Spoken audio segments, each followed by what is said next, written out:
Assalamualaikum warahmatullahi wabarakatuh.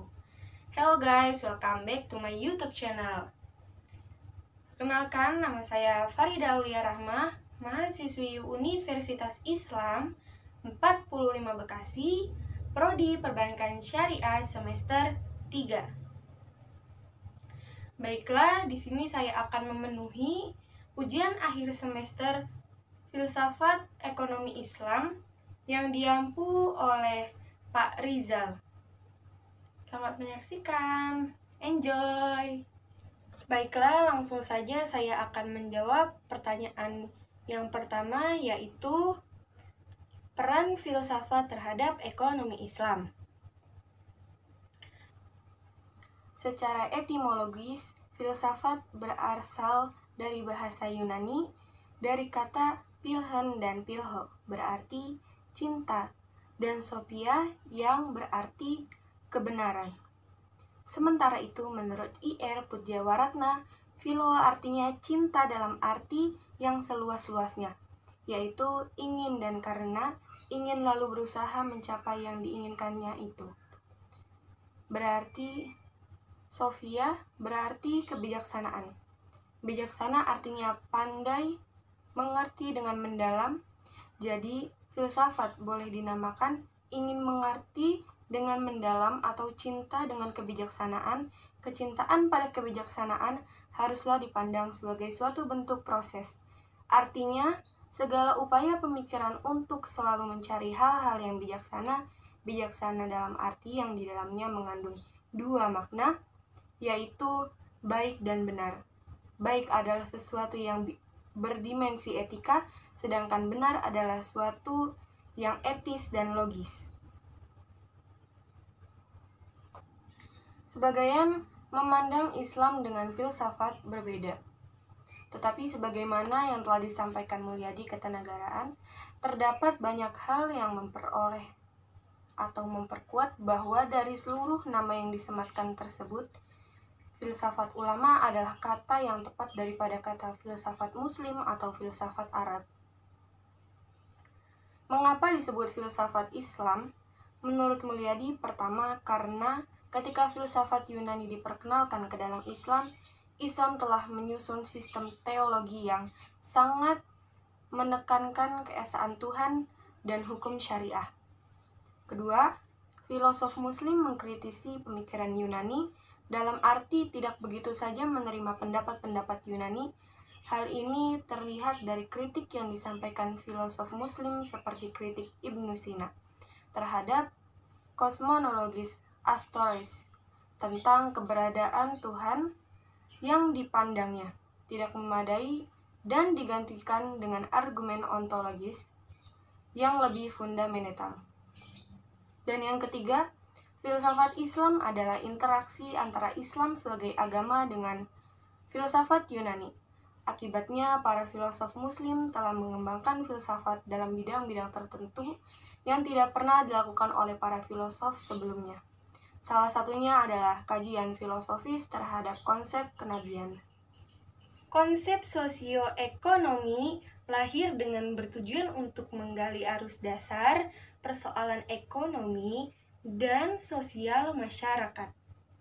Persoalan-persoalan yang timbul saat ini adalah masalah ekologi sosial yang terjadi di setiap negara, di mana setiap negara harus menciptakan kondisi yang menyenangkan bagi hubungan internasional yang baik demi terciptanya dunia lebih maju dan berdasarkan atas rasa cinta damai.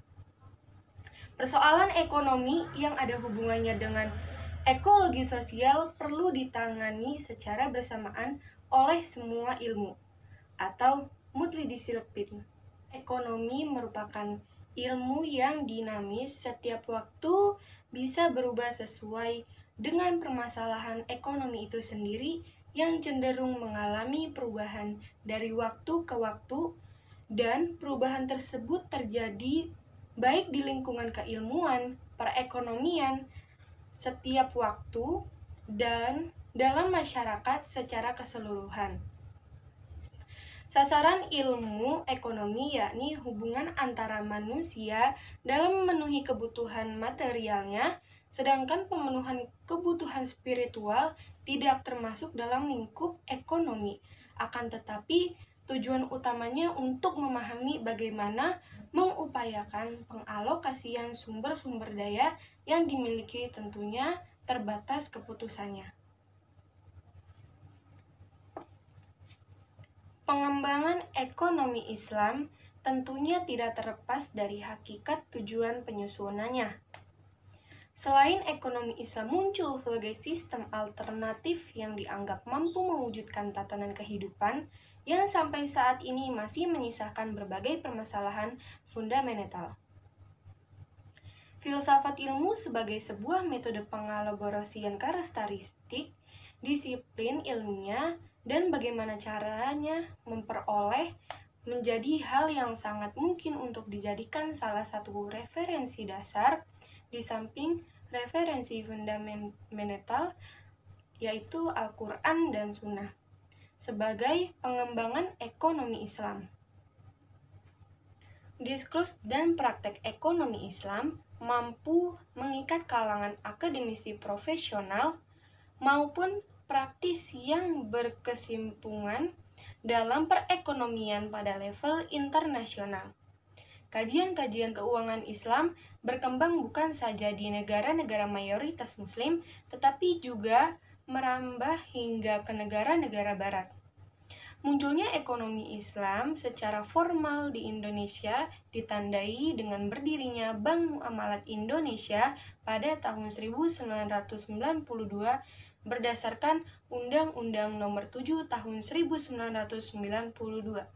Fakta dan data menjadi sebuah momentum yang berharga bagi sistem ekonomi Islam untuk membuktikan keunggulan dan keistimewaannya kepada masyarakat dunia.